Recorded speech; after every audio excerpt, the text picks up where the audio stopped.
కాంగ్రెస్ ప్రభుత్వం ఇచ్చిన 500 రూపాయలకే గ్యాస్ సిలిండర్ పథకాన్ని ప్రియాంక గాంధీ చేతుల మీదుగా ప్రారంభిస్తామన్నారు సీఎం రేవంత్ రెడ్డి. సర్పంచ్ కూడా గెలవలేని ప్రియాంక గాంధీని ప్రభుత్వ కార్యక్రమాలకు ఎలా పిలుస్తారని కౌంటర్ ఇచ్చారు ఎమ్మెల్సీ కవిత.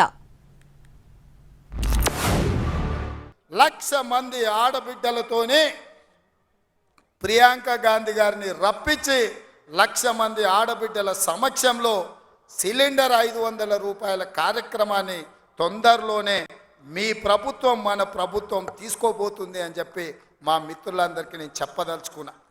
ప్రియాంక గాంధీ గారిని ఏ హోదాలో మీరు పిలుస్తా ఉన్నారు?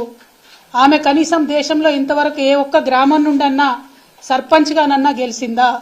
ఎమ్మెల్యేగా గెలిచిందా? ఎమ్మెల్సీగా గెలిచిందా? పోనీ మన రాష్ట్రంలో ఇప్పుడు ఏదన్నా ప్రోటోకాల్లో ఉన్నదా ఆమె? మీ పార్టీకి సంబంధించినటువంటి ముఖ్య నాయకురాలైతే మీ ఇంటికి పిలుచుకోండి, మీ మన్మడికి ఆశీర్వాదం ఇప్పించుకోండి.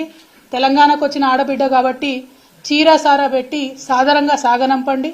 కానీ ప్రభుత్వ కార్యక్రమాలకు ప్రియాంక గాంధీ గారిని పిలుస్తామంటే తప్పకుండా నల్ల బుగ్గలు ఎగిరేసి ఆ రోజు ప్రొటెస్ట్ చేస్తామని ఈ సందర్భంగా మేము ముఖ్యమంత్రి గారికి హెచ్చరిక చేస్తూ ఉన్నాం.